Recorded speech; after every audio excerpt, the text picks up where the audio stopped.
Hello guys, welcome to Amazon TV. I hope you are okay. Guys, yesterday I came across this video from one sister from Cameroon. And I was so surprised because I thought I watched all the videos of these guys who were repatriated from South Africa, Nigerians, Malawians, Ghanaians, Zimbabweans, and all other illegal foreign nationals. Hey, these guys. But yesterday, boom, I see this one. I was like, where is this one coming from? Because I saw many of them lying there saying they were rich, they were having cars, they were having mansions, they were having businesses. All of them, they were rich in South Africa. They had everything. South Africans stole everything. South Africans destroyed my businesses. They burned my shops. They stole my cars.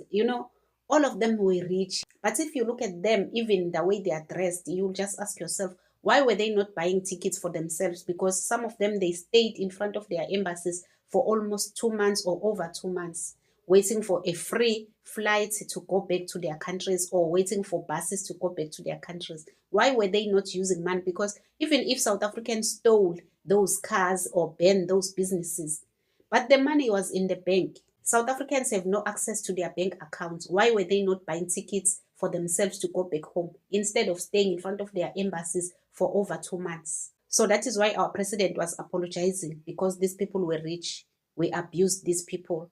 I say, Dombolo, fellow South Africans. Let's watch them. Sometimes I feel like crying. I feel like crying because some of our brothers are in hardship. My man, it's so crazy. In South Africa, we don't benefit nothing. We are doing salon job, and this job, even in our country, we knew that it's a local job we are doing, but we got no choice because some of them, their family have borrowed money for them to travel. So when they go and the condition is bad, they just can't come home like that. They must stick to what they are doing so that they can pay the money back. They call us foreigners.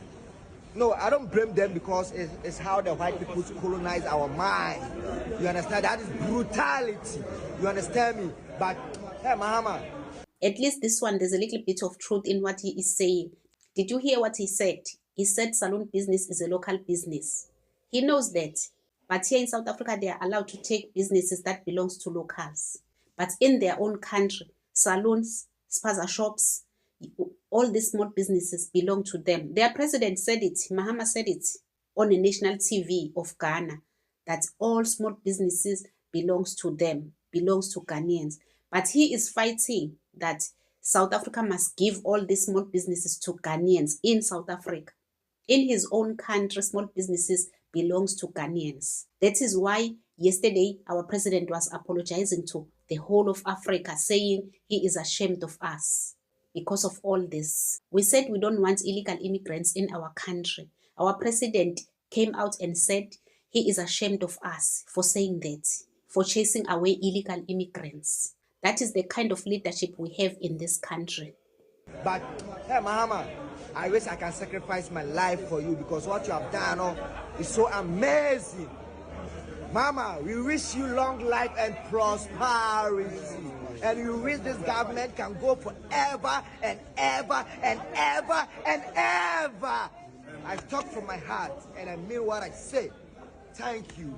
Did you leave any property behind? Mama, we leave a lot of things, man. I left my shop there because they are chasing us, like nowhere to go. You must run from the city to the village. You understand me? My man, it's so crazy. You understand? Because this thing happened impromptu, unexpected. So you got no choice. You have to leave your shop because if you want to sell your shop for another Ghana person, they're gonna tell you, me too, I'm going.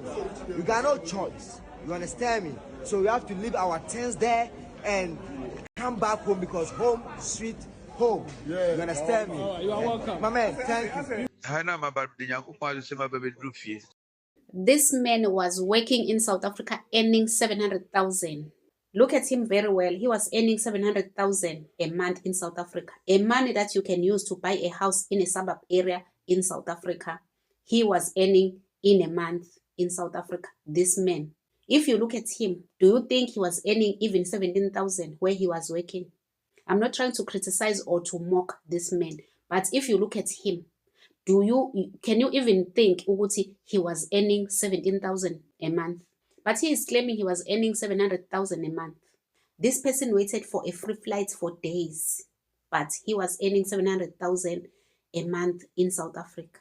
Why was he not using his own money to buy tickets? Why was he not using his own money to buy new clothes? Because he is going back home.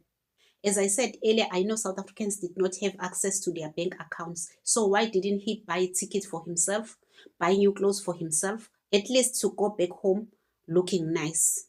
At least when he arrived home, they would see that this person was working in South Africa. Why is he looking like this? You see why these African leaders will continue to mistreat their people?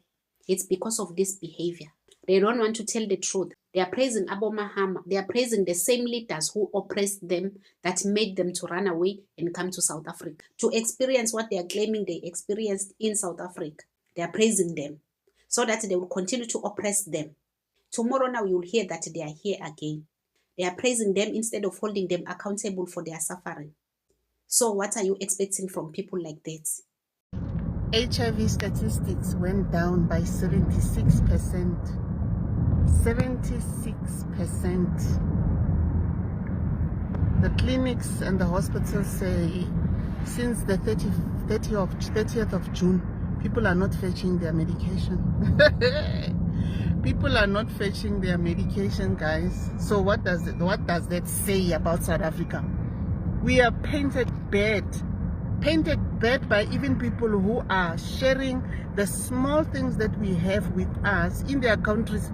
They can't even go into the hospital without paying money, let alone ARVs. They will never get ARVs for free the way South Africa is dishing it to them. Now, ever since the 30th of June, the hospitals are still waiting for people to come fetch their medication. The clinics are still waiting for people to fetch their medication. People who used to insult us and tell us that South Africa is full of HIV. At that time, they were going to our hospitals to go and fetch ARVs. ARVs that their government couldn't even give to them. They were getting them free in South Africa. After that, they will come and insult us. They will insult us and tell the whole world the way South Africa is full of HIV. Now, people are gone. People are gone. The scats went down. People are not fetching medication. Those people who used to fetch medication, they are not going. That means what? That means they are gone. That means they are gone. They are the ones who went home. But they will be insulting South Africans like this. Sis. So guys, I heard that Johannesburg clinics are empty. Files are just stuck there on my shelves. Medication is there waiting for our patients to come and collect. Our patients are work. Our patients are gone. So who is causing South Africa to have this big number of HIV? Who? Because I heard that even in Durban, medication is just there waiting for people to come and collect. Their dates are passing. They are nowhere to be seen. Aware because South Africans are not sick. No patients to come and collect the medication. South Africans are still here in South Africa. So where is this big number of HIV in South Africa? Where did it vanish to? Because it was there. The percentage of HIV in the whole world, we are number one. So where is this 70-something% now? You see what we've been saying? Everything in South Africa, sihlanganiswa nabo. Remember, if you are going to a clinic in South Africa, even if you are a foreigner, they don't need your passport, they don't need anything. They just open a file for you. Just give them your name and your surname. That's all. Then when the clinic is placing an order, wherever they are getting their medication from, they are counting these people who are in their list. They don't know if you are from Zimbabwe, you are from Nigeria, you are from South Africa. They don't know. They're just counting people who are in South Africa, that millions of South Africans are having this disease without knowing that these people are not South Africans. Even the crime, not South Africans, no, it's not because of South Africans that rates a crime in South Africa is so high. It's because we are together with them. The number is including all of us, just like this sickness that is including all of us. So if they are saying percent elehlile or 70-something%, it means South Africans athatha medication are less than 40%. They are 30-something%. This whole 70-something% ibuyapi. You see? That is why uzibanethi wemntanami usuke eshinto efana nalezi. Ngoba usuke azi vele ukuthi whatever they are saying vele is opposite yaleyo nto leyo. All the time they will be bragging about something that is not there. All the time they will be insulting South Africans for nothing. Look at what is happening right now. They don't have money, they don't have anything. They were lying. They are lying even to their own families that they were rich in South Africa because they like to act as if they have something. They like to brag about nothing because if you don't have anything, you don't have anything. Every time, hey, South Africans are poor. Hey, South Africans are lazy. Hey, South Africans are this. What do they have? How can you go home wearing like this? As a hardworking man, as a rich man, how can you go home wearing like this? You see? Anyways, guys, let me know what you think on the comment section. Don't forget to subscribe, to like, and share the video. Love you guys. Bye.